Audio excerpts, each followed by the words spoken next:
Ok, donc aujourd'hui, on va voir qui paye en rendez-vous. Est-ce qu'il faut partager l'addition? Ce débat, on l'a constamment, ça revient sans cesse. Et comme on a l'air d'être dans le pays des rats, je vais répondre une bonne fois pour toutes à cette question. Je sais que ça va énerver beaucoup de gens parce qu'aujourd'hui, cette vidéo, c'est alerte aux pauvres.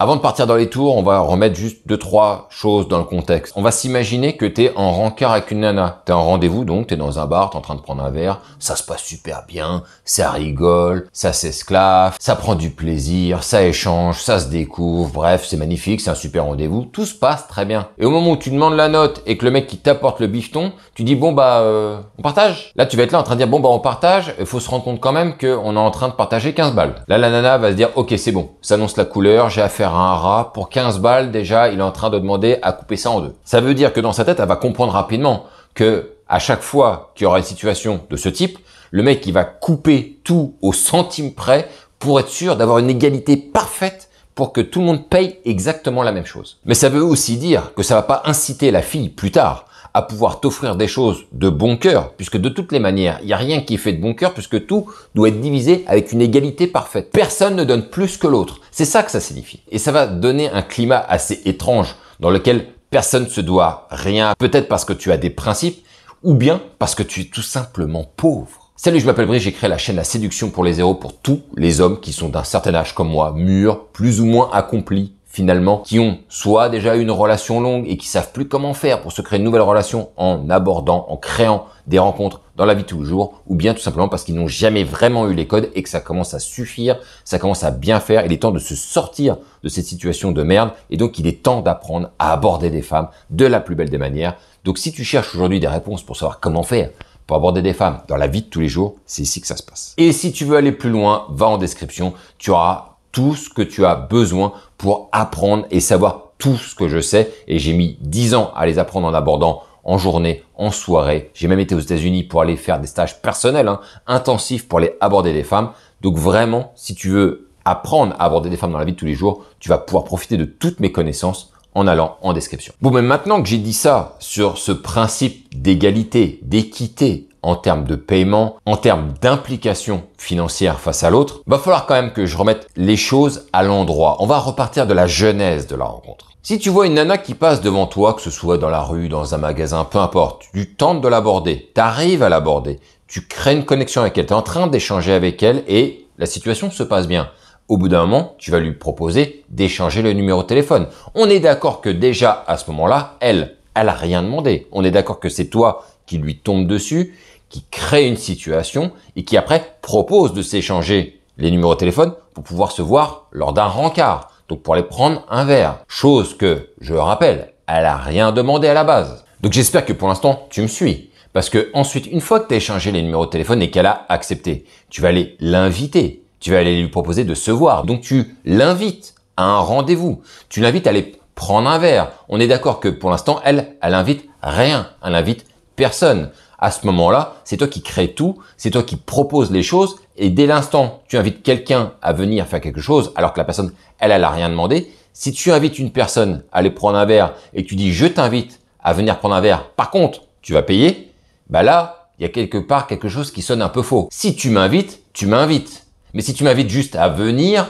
ben non, ça n'a pas de sens. Parce que si à la fin du rencard, tu lui imposes de partager la note alors que elle, à la base, je te le rappelle, elle n'a rien demandé. Ça veut dire que tu es en train de créer une rencontre avec quelqu'un qui te plaît et qui va lui obliger à payer pour ça. Et donc, ça va donner un petit peu l'effet que tu vas estimer que ta divine présence suffit tellement, c'est tellement une chance pour elle de pouvoir te voir en face d'elle, de pouvoir avoir un rendez-vous avec cet homme extraordinaire, hors norme, que toutes les femmes s'arrachent, que ça justifiera le fait d'aller lui faire sortir le portefeuille pour qu'elle se mette à payer pour un rendez-vous qui, je le rappelle encore une fois, elle n'a pas demandé. Maintenant, il y a une autre raison, souvent, qui se cache insidieusement derrière le fait de faire partager la note, au-delà du fait que tu es pauvre, c'est que tu as peur qu'elle en ait après tes finances. Personnellement, j'ai payé des centaines de verres à des femmes, et chose incroyable que tu ne sais, peut-être pas. Peut-être que tu vas devoir payer effectivement le premier verre, mais une femme qui a une assise financière, qui a les moyens, qui a de l'argent, je peux te garantir que cette nana-là, oui, elle va te laisser offrir ce verre, Mais par contre, derrière, elle va t'offrir d'autres choses. Parce qu'on n'est plus dans du comptage. On n'est plus dans le comptage de centimes et savoir qui paye combien. Elle va se laisser offrir ce verre et derrière, elle va t'en offrir elle aussi. Et moi, on m'a offert je ne sais combien de verres. Et je vais même te dire mieux, j'ai rencontré des nanas qui avaient pas beaucoup d'argent. Je sais très bien qu'elles gagnaient pas beaucoup leur vie. Je leur ai offert un verre. Elles ont eu envie de m'en offrir un en retour, alors que je sais très bien que leur situation financière était pas terrible. Elle était pas au beau fixe. Elle a des gosses, elle a un crédit, elle a plein de choses sur le dos. Elle vit vraiment à la limite et elle paye ce qu'elle peut, mais ça lui fait quand même plaisir de t'offrir un verre. Et ça, c'est des situations que tu vas rencontrer plein de fois. Tout ceci résulte d'une chose, c'est le plaisir d'offrir. Toi, il faut que tu comprennes que tu dois avoir ce plaisir d'offrir ce verre et je peux te garantir que derrière, les femmes auront un plaisir aussi à t'offrir des choses. Par contre, si tu veux agir comme un rat à couper tout exactement au même montant, ça donnera plus aucun plaisir ni pour l'un ni pour l'autre parce que ça va aller que dans un sens. Toi, manifestement, tu vas dicter le tempo sur une notion où il n'y aura pas ce plaisir d'offrir quelque chose puisque on est parfaitement équilibré en termes de dépenses et donc ça veut dire que si elle veut t'offrir quelque chose par plaisir, ça n'ira que dans un sens puisque manifestement toi, tu ne le feras pas. Et donc ça veut dire un truc très simple, c'est que si toi tu n'as pas cette notion de plaisir à offrir quelque chose aux autres sans attendre quelque chose en retour, bah ça dit beaucoup de choses sur ta manière d'engager des relations avec des gens. Ça montre en fait que tes principes ne sont jamais d'offrir quelque chose par pure générosité, par pure envie, parce que ça te fait plaisir d'offrir ça à quelqu'un. Tu ne fais que les choses par calcul, par un pur intérêt et en même temps en étant certain que tu ne n'auras jamais plus que les autres. Je suis désolé, mais ça en dit vraiment long sur tes relations si t'es comme ça. Maintenant, on va parler d'argent, on va parler de thunes et on va se dire les choses de manière très franche.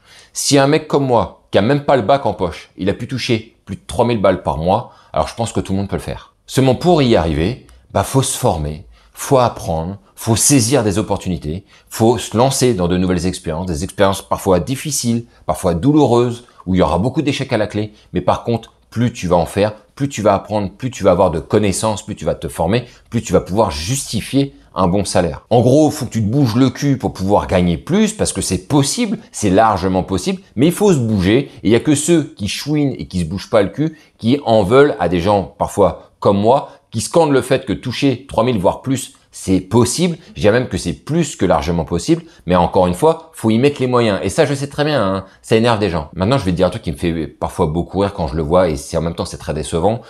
J'ai rencontré pas mal de personnes qui scandent, qui sont dans le développement personnel. Je ne sais pas si c'est ton cas, mais si c'est ton cas, d'affirmer aux autres que tu es dans le développement personnel, que tu es en train d'évoluer, de devenir la meilleure version de toi-même, alors dans ces cas-là, tu ne peux pas écarter le fait que tu es aussi en train d'améliorer tes finances. Le développement personnel ne passe pas que par le fait d'avoir des bonnes relations avec les autres, de savoir se comporter en société. C'est aussi s'améliorer sa vie personnelle. C'est aussi avoir un meilleur train de vie. C'est se développer aussi à ce titre. Et si toi, tu n'es pas dans ce genre de registre et que tu as décidé de choisir les secteurs de développement que tu veux faire et pas te développer de manière globale, dans ces cas-là, c'est pas la peine de dire que tu es dans le développement personnel. C'est du faux semblant, tout ça. Le développement personnel, faut arrêter d'en parler. À un moment donné, faut vraiment le faire. Voilà ce que je voulais te dire aujourd'hui dans cette vidéo. Mets-moi un like, mets-moi un dislike, mets-moi un commentaire pour me dire ce que tu en as pensé. Bien évidemment, on se retrouvera pour une prochaine vidéo. Ne lâche rien, mets-moi des commentaires pour faire tourner le robot et vive ce putain de game.